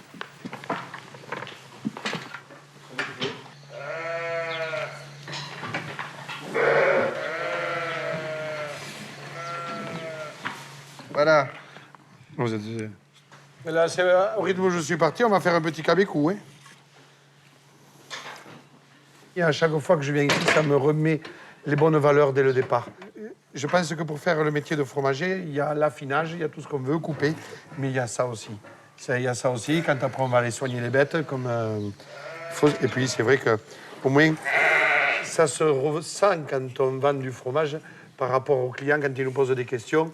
On n'est pas embêté puisqu'on l'a vécu et on ne raconte pas que ce qu'il y a écrit dans les livres. Tous les jours, Jean-Noël tire en moyenne 50 litres de lait, puis il va directement dans sa laiterie fabriquer ses 2 fromages quotidiens. Le berger produit son fromage entièrement à la main. Il transforme d'abord le lait en caillé. Le lait est pris, le caillé est pris. Ça fait un grain de yaourt. Puis avec le tranche-caillé, il en extrait le petit lait. Nous, ce qu'on va faire, c'est pour avoir des fromages de garde, comme des vieux fromages que l'on peut goûter au bout de 10 mois, 12 mois, c'est supprimer un maximum de cette humidité de ce petit lait. Donc, on va couper le caillé, comme il est en train de faire, le brasser, et on va le rendre comme des graines plus petits que des graines de blé. Aujourd'hui, le gaz a remplacé le feu de bois pour porter le caillé à 40 degrés. Une température qui permet au fromage de commencer à se former. Ce que je vous fais en apparent, je le fais au four. Et je prends et je presse. Je continue à écraser mon caillé. Tu brasses, hein? Voilà. Ce qui est plus facile que traire les brebis. Tourne. Il faut qu'il brasse bien. Hein? Ah oui, il faut bien brasser. Tout en tournant. Tout en tournant et écraser le grain. Voilà. Montre-leur que tu sais travailler. Alors, ce qui est important là-dedans, c'est que quand on fabrique, Jeannot et moi là-dessus, sur des fromages comme ça, c'est cette sensation que de mettre le bras. Ça, c'est indescriptible. C'est le fait de mettre mon bras dans le lait, dans le caillé. Je ne pense pas que beaucoup de gens aient l'habitude de se mettre dans du lait. C'est des habitudes perdues. Elles existaient autrefois. Mais là, ce sentiment d'être comme dans un coussin de plumes, c'est indescriptible. Alors, le fromage va se déposer au fond du chaudron et le petit lait va remonter à la surface. Voilà la séparation. Et on attend un petit quart d'heure et voilà. Et reste à mettre le fromage en moule. Je sens que c'est pas moi qui l'ai fait. Le grain est plus grossier. Je le sens au toucher.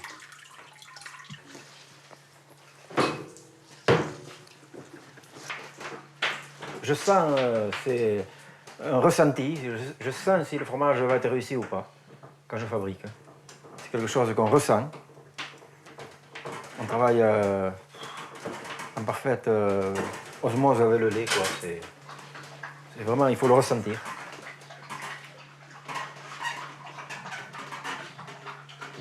C'est enfin l'heure de la sélection. Enfouie sous les arbres, voici la cave de Jean-Noël. Toujours pareil, les plus vieux, tu les as en haut. Oui, voilà, toujours les plus vieux, regarde. Et ceux au fond, encore plus vieux. Bien affinés, là, tu vois. Ils sont de canne de janvier, février. Oui. Ceux-là, ils sont la croûte un peu jeune, lisse. Ils m'épargnent pareil. Dans quelques jours, ces fromages se retrouveront à l'autre bout du monde. Il y a longtemps que tu n'en as pas porté autant ici. Et toujours pareil, tu pourras m'y mettre un jour 4 cailloux de plus là-dessous. Hein. Heureusement que je pensais toujours à prendre les bottes. Maintenant qu'ils vont en Chine,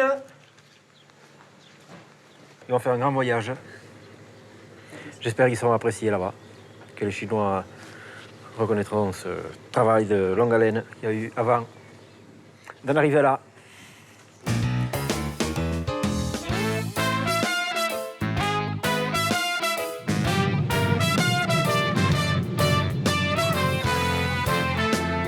Deux semaines plus tard, Dominique arrive à Hong Kong, au cœur de la mer de Chine, pour participer au tout premier festival des fromages.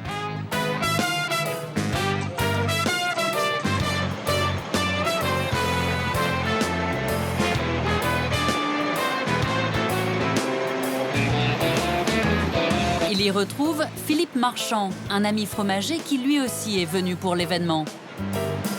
Ils sont aujourd'hui les ambassadeurs du goût français en Asie. Ils prennent ensemble le Star Ferry, une navette qui relie les principaux quartiers. Pour Dominique, c'est une surprise permanente, un véritable choc culturel. Je n'en reviens pas. C'est la première fois que j'arrive sur une ville avec un bateau. Et d'arriver là et de ne voir que des immeubles géants, je me dis, mais comment on peut faire pour vivre dans des... tous regroupés comme ça, c'est incroyable. Je disais avec Philippe, il me dit que dans un immeuble comme celui-là, il y a 2000 personnes. J'ai du mal à imaginer qu'une ville comme Montrégeau puisse vivre dans un même bâtiment.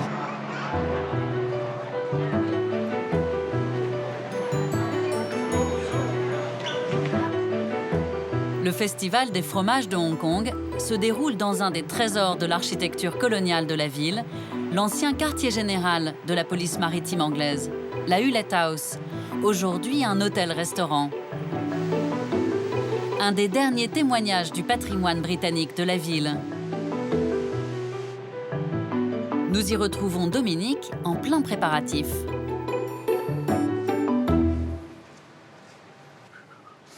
Un outil que j'ai fait façonner par un forgeron. qui a obtenu le concours meilleur ouvrier de France. Je suis allé le voir et je lui ai dit, tords-moi des couteaux, fais-moi quelque chose. Et il m'a tordu des couteaux. Il m'a fait plein de découpes originales. Il m'a fait des découpes à droite, des découpes à gauche. J'en ai plusieurs autres qu'il m'a façonnées. Et là, je suis presque à une forme que j'ai réalisée pour le concours.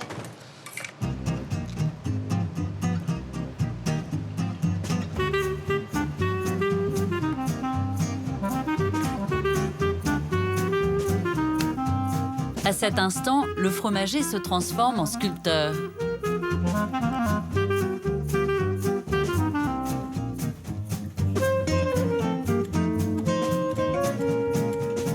Dominique reproduit pour le Festival de Hong Kong son grand œuvre qu'il a imaginé pour le concours de meilleur ouvrier de France. Dès leur arrivée, les premiers visiteurs sont séduits.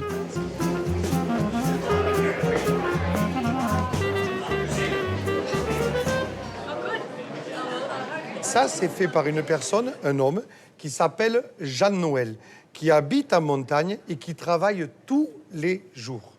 Je suis allé chez lui, je l'aide de temps en temps à traire les brebis, je l'aide à soigner les animaux, mais toujours est-il que quand je repars, lui, il continue. Et ce travail de main, avec les mains, je voulais amener. Quand on goûtera ce fromage-là, quand vous allez le goûter, c'est un fromage qui a vraiment le goût du lait de brebis. C'est fondant, ce n'est pas fort. Pour ce premier festival, les fromagers ont fait venir 200 variétés différentes. De quoi faire connaître les terroirs français. Le défi de Dominique, faire apprécier ses produits car ils ne font pas partie de la culture culinaire des Chinois. Alors, il leur apprend à déguster un fromage comme on déguste un grand vin.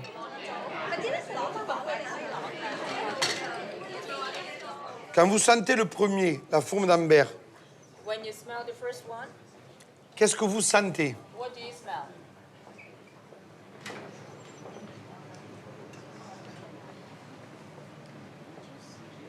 C'est le cuir.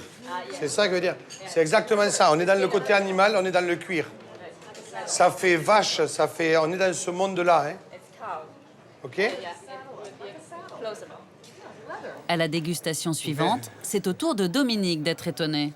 Le dernier là, le dernier qui est au lait de brebis, quelle odeur vous y retrouvez?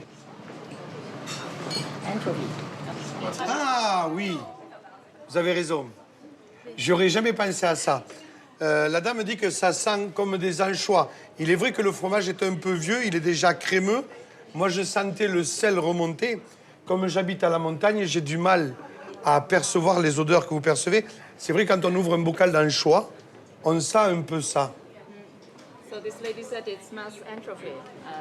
En tout cas, je vous remercie parce que je n'avais jamais pensé aux anchois en regardant. Il faut que je vienne à Hong Kong où vous êtes près de l'eau pour avoir d'autres notions de ce qu'il en est.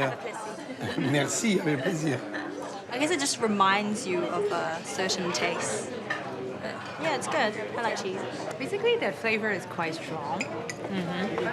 So it's unlike the Chinese cuisine. But this one is quite like one kind of Chinese fish. Very good. It's good. It's good. Dans le public, des curieux, des gastronomes et des journalistes.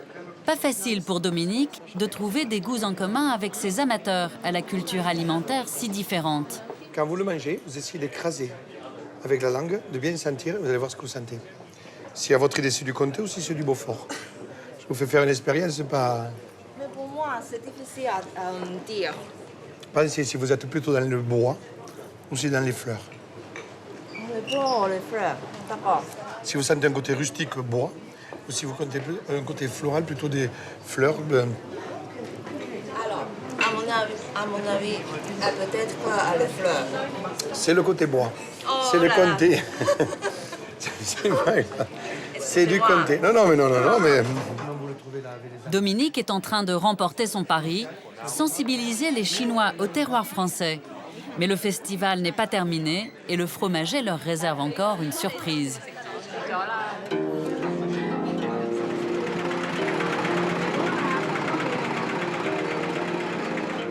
En attendant, ce passionné du goût part lui aussi s'initier aux saveurs locales.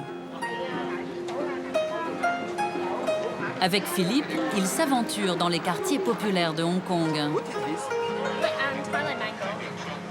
Mango. Mango. Moi, j'ai jamais vu ça. Et ça, qu'est-ce que c'est? Wax apple. Wax apple. Poire, apple. How many do you want? Four, please. Four is 15. Ah. Merci. Merci. Au revoir. Bonne journée. Même ici, cet insatiable curieux est toujours à l'affût de nouvelles idées. Quand je fais des plateaux de fromage, j'essaye toujours de travailler sur les formes, sur les coupes. Et il y a des formes qu'ici je découvre, ça me donne des idées pour plus tard. Ce que j'ai vu là, ces fruits avaient des pics comme un hérisson. Je suis déjà en train de m'imaginer comment je pourrais découper un fromage qui fasse cette découpe de hérisson. Ça, c'est facile à réaliser. Je me verrais bien faire avec un gaperon. Avec un gaperon, faire le rond du fruit. Et ces pétales comme ça, avec une queue qui sort. C'est facile à réaliser, ça. Et pour découvrir la cuisine chinoise, Dominique et Philippe ne reculent devant rien. J'ai toujours besoin de sentir avant. Attends, je vais prendre une... Tu m'en sors une? Il y a du poisson. Oula, c'est épicé ça aussi. Waouh! Faut pas me mettre un briquet à côté de la bouche, je crois. Je crois que ça sort comme du feu. C'est bizarre, il y a des choses qui nous font un petit peu peur, mais bon, on se lance. On se lance. C'est à propos de se lancer. Ça m'a l'air d'être des abats. Alors moi ça va, j'aime les tripes chez nous. Ça doit être du cochon, ils ont des cochons ici. Oui, c'est du porc ça. C'est du porc. Alors le truc noir là. Ah non, celui-là je me le vois pas. Hein. Ouais, celui-là je me le vois pas encore. Hein. Attends, je vais le faire pour toi. Certainement ça coupera là, mais là. C'est comme des tripes. Hein. C'est comme des tripes. Non, non, c'est très bon. Allez, je pense à tous les gens des Pyrénées qui disent qu'ils n'ont pas peur. Alors il me semble manger une éponge. Mon Dieu. C'est du poumon. C'est du poumon. Ah oui. En bas, il n'y a pas la traçabilité là qui va arriver. Je pense à tout ce qui est.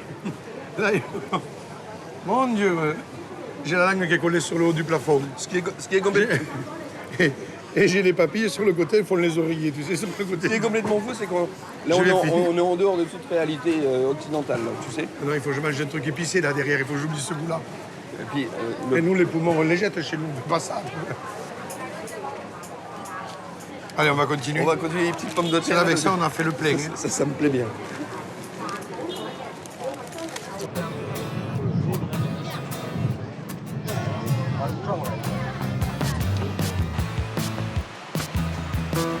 Le lendemain, dernier atelier, et les visiteurs chinois ne vont pas être déçus.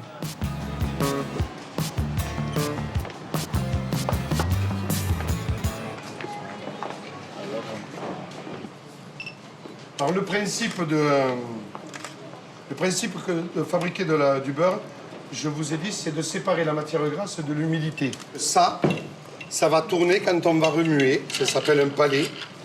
Et à force de le faire remuer, l'humidité va partir sur les côtés, la matière grasse va rester accrochée là.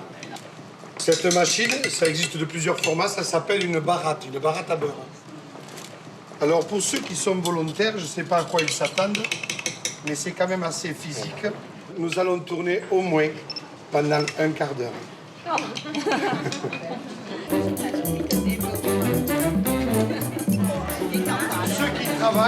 Pour ceux qui travaillent, il ne faut jamais s'arrêter.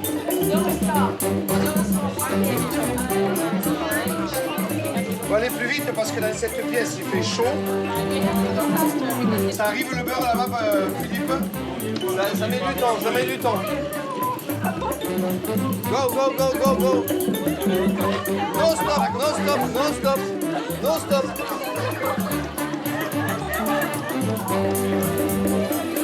Allez, go, go.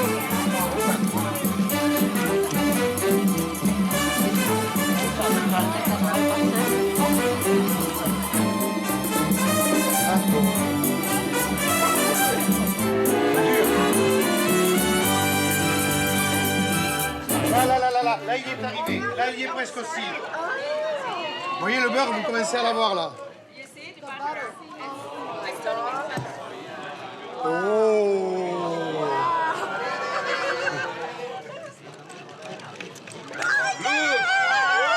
Le beurre a pris, mais ce n'est pas fini. L'opération suivante, ça va être de, je sais pas comment on traduit ça. C'est, on va faire pipi au beurre. On fait pisser le beurre, on appelle ça. Il faut le battre ici. Il faut que l'humidité s'en aille. Il faut faire partir l'humidité.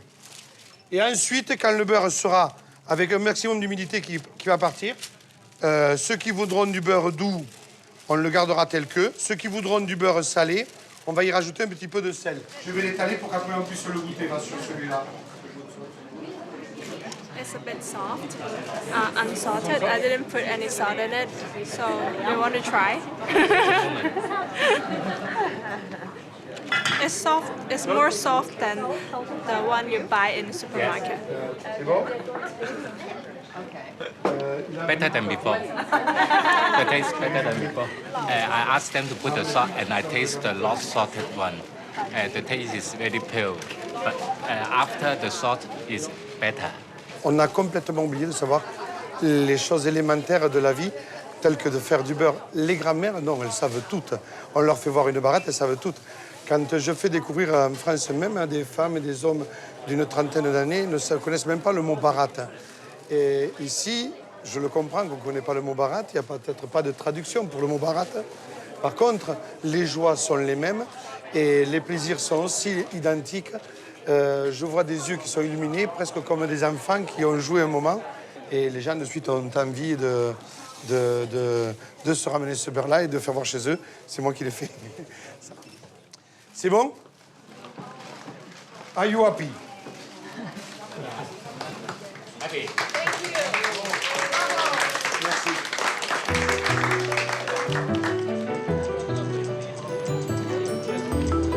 C'est grâce à l'engagement de passionnés comme Dominique, Frédéric, la famille Brasse et tous les autres que la gastronomie et la diversité des saveurs appartiennent toujours à notre patrimoine vivant.